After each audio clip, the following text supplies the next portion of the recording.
Let's get your thoughts, Dr. Obierari, first on, I mean, we're not surprised. I don't think that this comes as a surprise to anyone. But Nigeria has said that we will not be retaliating.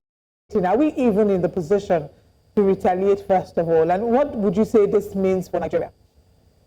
Olive, it's very funny and laughable when I saw the 24 items that Nigeria banned from the U.S. I'm looking at it here, at things like beef, poultry, pork, fruit juice, alcoholic drinks. Olive, in the first instance, if we are a nation that have clear-cut intentional policies and programs, we should not be talking about beef. We should not be talking about banning pork from the U.S. because we have the capacity in-house to even be the ones exporting these things to the rest of the world. I was having a discussion with one of the top officials in Chinese embassy, and the guy made me to be aware. In fact, that was the first time I was aware that actually we have more Chinese in some West African countries than we have them in Nigeria. The guy said annually, the Chinese consume about $54 billion worth of pork and pork accessories at the homeland Chinese. And then in West Africa, Sub-Saharan Africa, the Chinese in Sub-Saharan Africa consume almost about $3 billion worth of pork. Interestingly, they import most of this pork from Brazil and other South American countries. And the guy told me, interestingly, Nigeria is a place where you can rear the pig, a place in southern Nigeria, a part of southern Kaduna, and where you can raise enough species of the pigs that they like and do it the way they do it, that we can actually cover that $3 billion market for South African market if we're a very serious and intentional state country. Talking from a Chinese embassy official. The same thing with beef. We have 19.5 million cows that are only creating death and misery in Nigeria. We are still debating Ruga and non-Ruga. Netherlands, with only 1.6 million cows, though they do about 24 billion euros exports every year from that sector. Beef, 12 billion liters of milk, 800,000 tons of cheese. 19.5 million cows, we don't even know. We even import over $1 billion of dairy value chain. A very serious and intentional country should be thinking. I wrote a proposal to the northern governors, and I showed them clearly how they can, within a space of 2 years, set up 2,500 agro-pastoral centers, just like we have in Netherlands. 1,000 to 2,000 hectares, each of these clusters. In each of these clusters, we have at least 1,100 cows, 1,000 milking cows, 100 bulls. And from these centers, it will take about $15 billion to set it up. Akin National can easily give them that money if they are very intentional. Cooperatives, each center will give us $42 million annually. $109 billion annually within the next 2 years. If they are very sincere, we will be exporting beef. South Africa has very insignificant Muslim population. Every year, South Africa exports 60,000 tons of halal compliant beef to the Middle East, generating over $3 million. All we do every year is we waste scarce resources going from Jerusalem to Rome, to Mecca and Medina on a pilgrimage while we are exporting nothing. You see, the truth is, in a very insincere country, where we have leadership that are intentional, that are focused across the 3 tiers and arms of government, poultry, beef, pork, even alcoholic beverages are things we can produce here in Nigeria. 4 items that can give us nothing less than $50 billion in export revenue. I know I've done the numbers sector by sector across the whole value chain. But the problem is, what we just did is just to reactionary, just let it be seen that we are just doing like other nations. By the way, who is even importing pork and beef from the US? And that is the truth. So, Olive, the truth is, here I sit as a citizen of one lumbering giant that has potentials to export nothing less than $300 billion worth of agro value chain products. And again, we do not have governments who are focused, who are intentional, who are even taking any right step to do what is right. And what is even this tariff all about? America deliberately decided to increase tariff on products that they can competitively produce within their country. What can we competitively produce in Nigeria? I was arguing with somebody. I said, look at Netherlands, 1.6 million hectares of land. They have over 1,025,000 tractor population. Nigeria, 64 million arable land mass. We don't even have up to tractor population of 45,000. Most of them are moribund. A sincere country will put zero tariff on import of equipment that can help them to catalyze production here in Nigeria.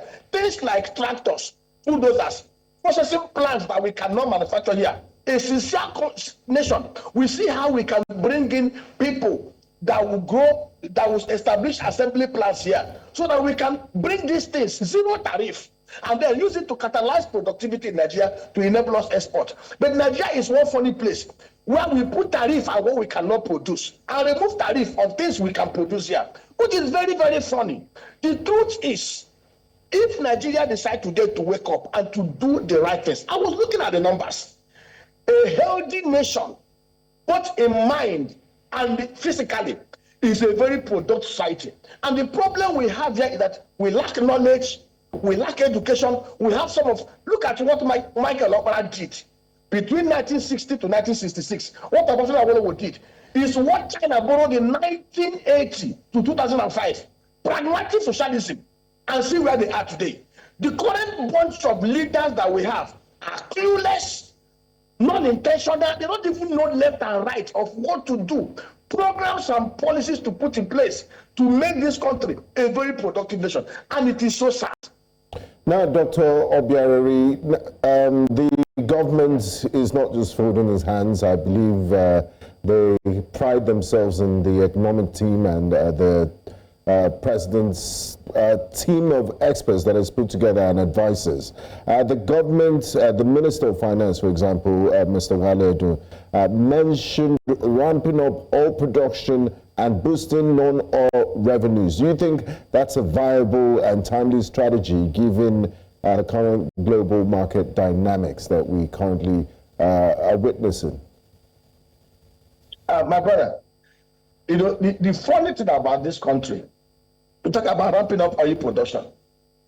We have the biggest single train refinery in the whole of Africa, in fact, in the whole world.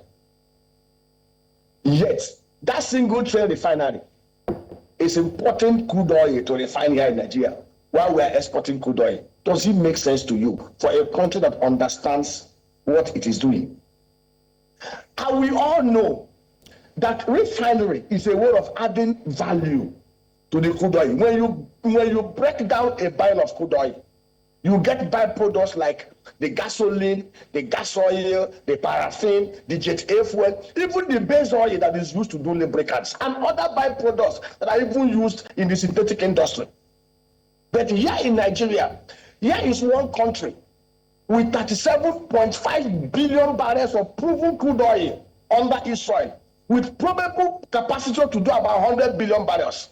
Yet we are unable to produce 1.5 million barrels a day. At a time in this country, in 2010, we were doing 2.8 million barrels crude and condensate. Does it make sense? 15 years after, we've tanked by almost 60%. Brazil, 15.5 million barrels reserve. They do 2.3 million barrels every day. Petrobras is owned 78% by the private sector, 28% by the Brazilian government. Petrobras every year does $121 billion turnover, 36.7 billion profit. Last year, they paid $44.8 billion as taxes to the Brazilian government, plus $6 billion dividend.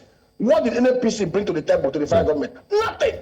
Because we run a criminal and opaque oil and gas system. We keep on deceiving ourselves. If the Minister for Finance is very sincere, what they will do is look at the template of the Brazilians. I see them deceiving themselves. Now, Dr. Obierari, if I may come in here, please. Sorry for interrupting you. We've seen a recent personnel change in NNPC, almost revamping of the top hierarchy in the executive. The manager has gone and there's a new management team there.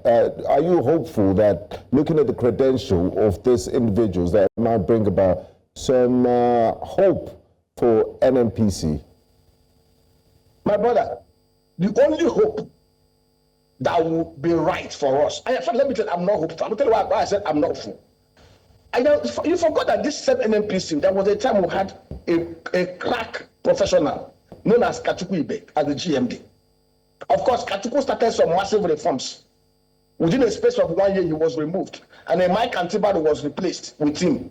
And from that time till now, NNPC has been on downward trend. And let me tell you, while I have great respect for the technical expertise and the excellence of the new team, the truth is that place cannot work efficiently until we overhaul the institutional, you carry out massive institutional reforms there.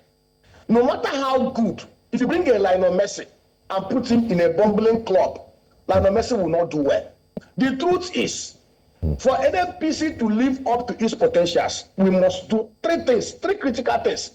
The federal government must be very sincere to divest at least 60-70% of their shareholding in that NNPC Limited. 30% to three core investors, 10%, and 40% to Nigerians, and then list it on the floor of the exchange and do additional IPO of $20 billion. Let me tell you what will happen. When you inject the private sector efficiency in that place, like we have in Petrobras, and remove the public sector layered corruption and Ponzi games there, mark my word, in the next 1 year, NNPC will start giving you a report of 2.3, 2.5 million barrels a day. NNPC will report turnover of nothing less than $120 billion. NNPC will pay tax and royalties of not less than $14 billion to the federal government, while giving us dividend of nothing less than $6 billion, just like Petrobras.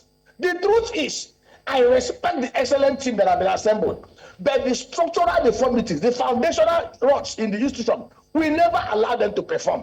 If we want them to perform, we are not inventing the wheel. If Aramco, as big as they are, could introduce efficiency, and you can see it in their balance sheet. If the British Petroleum can introduce efficiency like that, if Enoch Oil, Emirate Oil, and Petrobras can do the same thing, what is stopping us from doing the same line?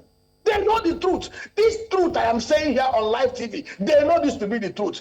The day we decide to carry out institutional unbundling at that place and do it the right way like Petrobras, this country will begin to see a new lease of life.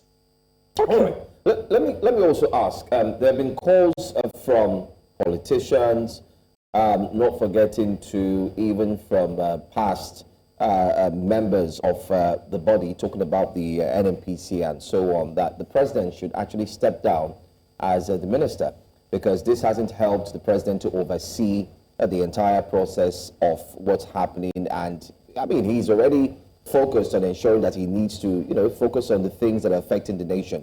What's your take on that? Let's hear your take on that. Do you think he should actually, step down from that role? Let's change the narrative a bit and not continue what has been done from past presidents, which hasn't yielded any profitable fruit, so to say. To be very honest, Mr. President sitting as the Minister for Petroleum Resources, it's okay, because that is the golden goose he wants to oversee directly. And of course, you remember he's an oil man. He was former treasury at Nobel. Good and fine. I'm not against it. But what I am saying, and which is the truth, for us to derive maximum benefits from our crude oil and gas resources in Nigeria, we must do the right things.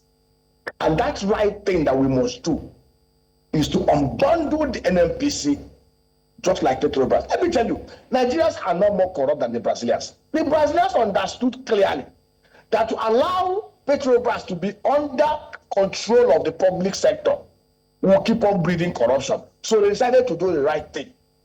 Unbundle it, inject private sector efficiency, sit back and oversee, which is the best thing to do. Look at the Nigerian liquefied natural gas.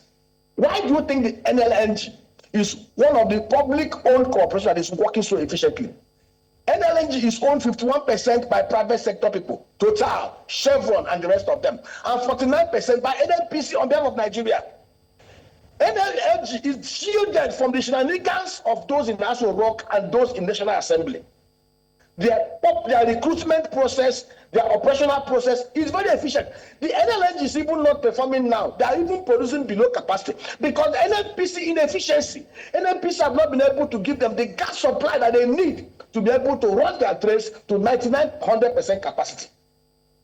And that is the shameful thing here. So if you want us to derive value from our whole oil and gas value chain, bros, we must do the right thing.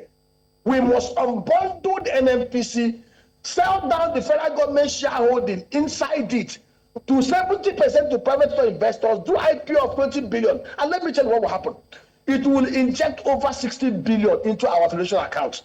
It will stabilize prices, stabilize foreign exchange, and in the next 2-3 years, you will begin to wonder yourself, what has happened over the last 25 years? Nowhere used to be in our position. Nowhere had this oil disease. They have oil until they decided to isolate governance from the oil and privatize and allow the oil to stay one corner and began to diversify their economy. Today, oil contributes to about less than 10% to Norwegian GDP. Today, Norway has about $1.3 trillion in sovereign wealth fund. Okay. Nigeria can do the same. But the truth is, those who purport to lead and govern us lack the sincerity, lack the political will, lack the compassion, lack the honesty that we found in people like Michael Okpara and Abafemi Awolowo. The CBN, the report has it that CBN has sold dollars to the tune of almost $200 million to sort of stabilize the economy since these tariffs have been announced. Do you think that this is a step in the right direction? You've talked about people about our leading class not having the political will, compassion, empathy. Do you think that the CBN is taking a step in the right direction to ensure that they help mitigate the harshness this might cause?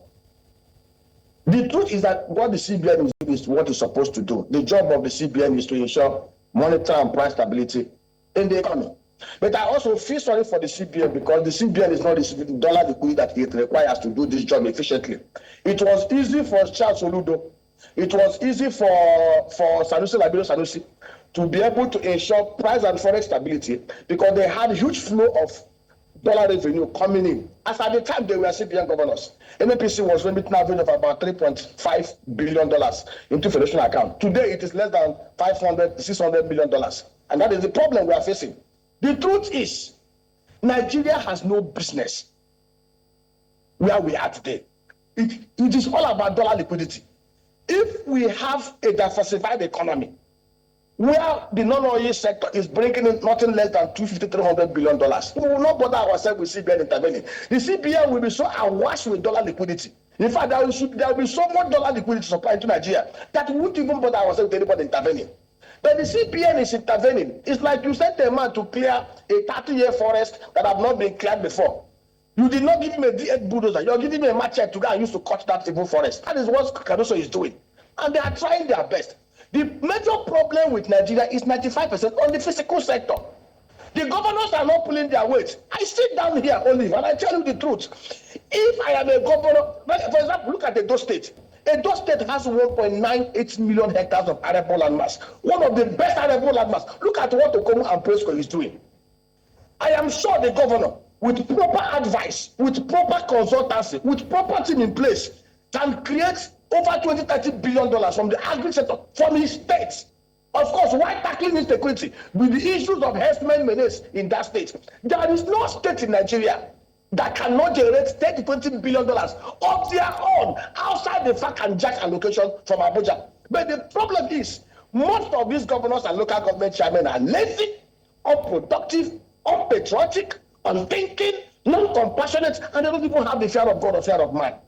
Well, Dr. Obierari, thank you for your thoughts with us this morning. It's not very exciting to see where we are and what it's looking like, but we're certainly hoping for the best for our country. Thank you for joining us.